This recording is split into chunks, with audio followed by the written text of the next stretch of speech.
Good morning, my name is Camden and welcome back to my channel.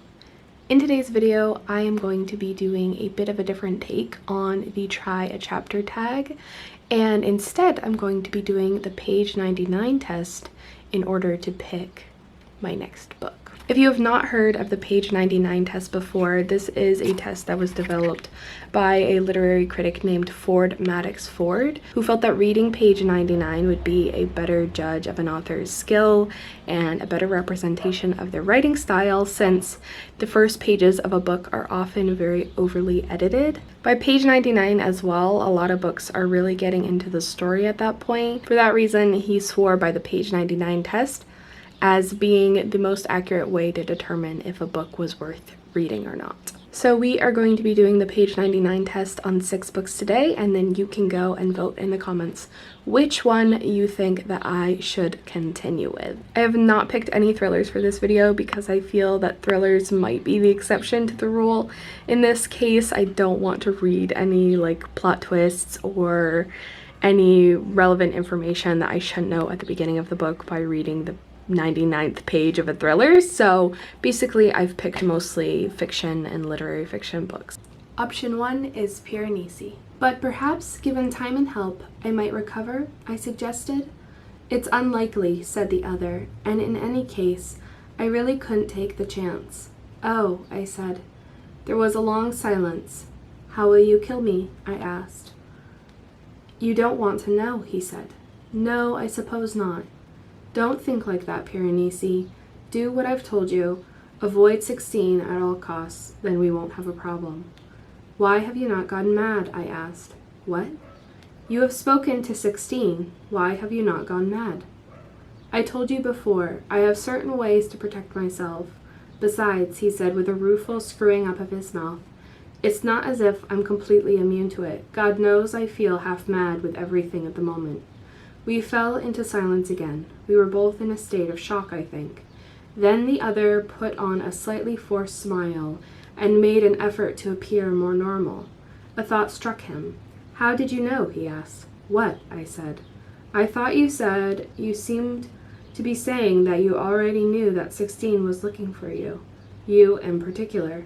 But how could you? How could you know that? I could see by his face that he was trying to work it out. Now was the time to tell him about the prophet. It was on the tip of my tongue to do so. I hesitated. I said, it was revealed to me by the house. You know how I have these revelations? Interesting. Option number 2 is Yerba Buena by LaCour. Soon, Chloe, one of the waitresses, asked Sarah to take over the lease to her 1-bedroom apartment. It was dark and small, but right off Abbott Kinney Boulevard. Only 3 blocks to the restaurant. I don't know if I can afford it, Sarah said, standing in the doorway of the galley kitchen. Chloe tapped her red nails on the laminate countertop. You just got promoted. It might be tight, but you can eat dinner at the restaurant every night you work. You'll manage. Sarah nodded, wanting to believe it. Look, I understand if you don't have the savings. I can spot you the deposit. You can pay me back when you can. My boyfriend already put it down at our new place, so I'm not worried about that. Sarah nodded. The deposit. She hadn't even thought of that expense. This neighborhood's getting insane, Chloe said. It's smart to get a place now when you still can. Have you seen how many restaurants are coming in? I'll do it, Sarah said. Chloe held out her palm and they high-fived. Your first place, she said. Yeah, Sarah laughed in disbelief. She'd made it. Away from the river and through the Central Valley, over the mountains, and now soon out of the shelter. Let's celebrate, Chloe said. She opened the yellowed refrigerator and took out a bottle. Option 3 is the ever-popular The Invisible Life of Addie LaRue. New York City, March 2nd, 2014. Addie makes her way uptown reading the Odyssey by streetlight. It's been a while since she read anything in Greek, but the poetic cadence of the epic poem draws her back into the stride of the old language, and by the time the Baxter comes into sight, she is half lost in the image of the ship at sea, looking forward to a glass of wine and a hot bath, and destined for neither. Her timing is either very good or very bad, depending on how you look at it. Addie rounds the corner on 256 just as a black sedan pulls up in front of the Baxter and James St. Clair steps. out onto the curb. He's back from his filming, tan and seemingly happy, wearing a pair of sunglasses despite the fact that it's after dark.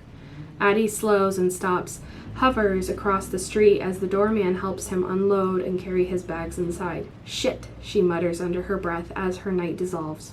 No bubble baths, no bottles of Merlot. She sighs and retreats into the intersection, trying to decide what to do next. To her left, Central Park unravels in a dark green cloth in the center of the city. To her right, Manhattan rises in jagged lines, block after block of crowded buildings from Midtown down to the financial district. She goes right, making her way down toward East Village. Her stomach begins to growl, and on second, she catches sight of dinner. A young man on a bicycle dismounts on the curb, unpacks an order from the zippered case behind the seat, and jogs the plastic bag up to the building.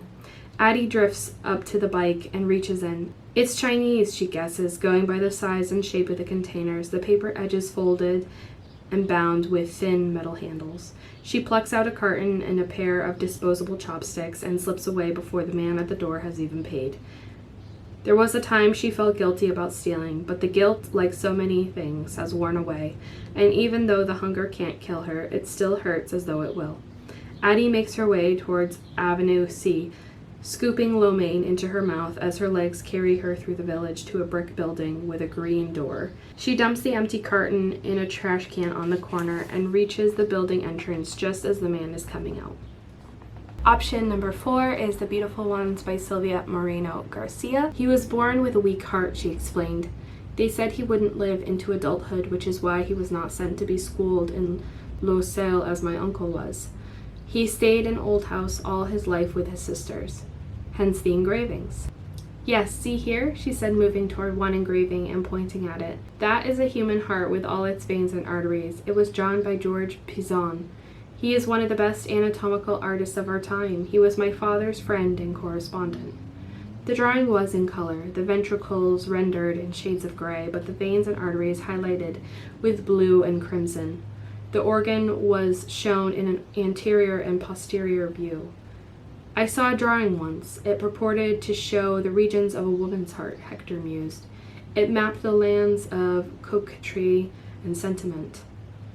A poet's fancy. And you do not fancy poets? I didn't say that, but one must admit a real heart as seen by the anatomist bears no resemblance to the heart the poet speaks about, dainty in its shape.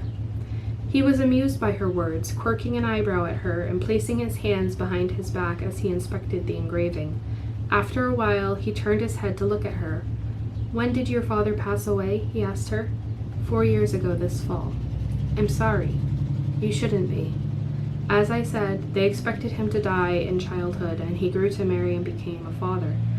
He confided in me once that he was so frail everyone let him do as he pleased, while his brother had to do as the family said. He said sometimes being the runt of the litter had its benefits, which is excellent news for me since I am also a runt.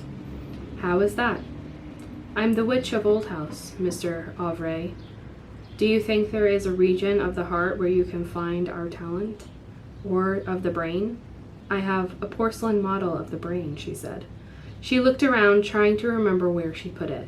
Nina was scrupulous about her insect collection, and she did try to maintain a similar amount of order when it came to books and other items, but they were more slippery to handle. She picked them up and dropped them and left them, and she pulled them down and promised herself she'd take them up again, only to find 3 weeks later they were still resting against the chaise lounge. Option number 5 is Siren Queen by Nghi. Emmeline Sauvignon kept her own private and peculiar court around a fire that looked like a fallen star, and a distant drum that echoed my heartbeat faster. I moved haltingly toward her, eyes wide, and if she had called my name in that moment, showed me in any way at all that she recognized me, I would have fallen dead on the spot. Everyone who you have ever seen painted up on the screen 30 feet high, loving or laughing or hating or warring, every single one has seen this potential in them as well, a trick for being worshipped and a taste for the divine. Instead, Greta's hand on my arm kept me steady, and Emmeline only looked at me with a friendly smile. "Hello," she said. "Are you Greta's girl?" "She is her own," Greta said with a shrug. It was to me a daft thing to say, but Greta's language was like the way she moved, slow and strange, insisting on its own way. Shall we stay? Emmeline paused, and I could have dropped into the abyss of that moment. Then she smiled and glanced around her circle. Make some room, Greta, and who are you, dear heart? Luli Wei, I said. The hesitation before I said it was gone. It was almost mine now. I heard my sister had become a Mary. You could practically go anywhere with a name like Mary, and I wondered if she had made the best of it like she had made the best of the little button-eyed dolls. Beautiful, she said lightly. Make some way for Greta and Luli. Shove over, will ya? She hadn't been at Wolf Studios much longer than I had been. Sometimes the Minnesotan farm girl still came out. Her last name used to be Lundstedts, and perhaps that was why Greta knew her. Some quirk of ancestry or cold reaching further than warmth ever could. The circle opened like water for us and reformed with us part of it. It was seamless in a way that seemed more magical than the wolves or the distant horns, and I sat on a cushion with Greta leaning against my side. And the sixth and final option is Light from Uncommon Stars by Ryka Aoki. Katrina, what are you doing here? But the piano is here. That's Astrid's piano. Mine is downstairs. Astrid's piano? Katrina stared at the picture. Then that's Miss Astrid? Of course it is, Miss Satomi said, as if the picture had been taken yesterday. Now, come along. Katrina followed Shizuki down the staircase, which opened into a small foyer, which then in turn led to a door. And beyond that? This is my practice hall. I've wanted someplace peaceful. I wish I could have a fish pond here, but it would be too difficult to control the humidity. Katrina gasped. The lights glowed like the sun. If she hadn't known, she would have assumed they were outdoors. There were even bamboo and bonsai trees. In what could have been a Japanese tea house was a shiny black piano, and on the walls, now Katrina understood why Miss Satomi had not been impressed with the violins on display at Grenfeld's, nor even at the Mattias. Hanging from the walls were the most beautiful violins Katrina had ever seen. Then Miss Satomi handed her a bow and a shoulder rest. Pick one. Katrina scanned the wall. Each violin was exquisite. As she walked, each seemed to hear and respond to every step, every breath Katrina took. Yet Katrina hesitated, for as beautiful as they were, seeing them only made her miss her violin all the more. Katrina, you are looking for a friend, not a lover, she heard Miss Satomi say. Tentatively, Katrina pulled a violin from the wall, attached the shoulder rest, and played. Not bad. But why would it be bad? Of course it was good. Maybe this is what good sounds like. Or this? What was she listening for? Did she even have the right to judge? And then, from somewhere, she heard a sound. Not from the instrument she was playing, but from somewhere else. This was definitely an interesting experiment. Certainly all page 99s are not made the same. Some of them have more text than others on them, some have more interesting things happening, and others are just like a page of dialogue that really is erroneous to the story. So it's not always the easiest to tell, but I do think some of these really showcased the author's writing style very well. So if you will all take the time to vote in the comments which one you would like me to read, I want you to all go based off of what I read on page 99, not your personal thoughts about the book if you've read it. Please let me know and I will read that book next. And anyway, thank you guys so much for watching this video. I really appreciate it. If you can like, share, subscribe, and of course, comment your vote. I will see you guys with a new video next week. Goodbye.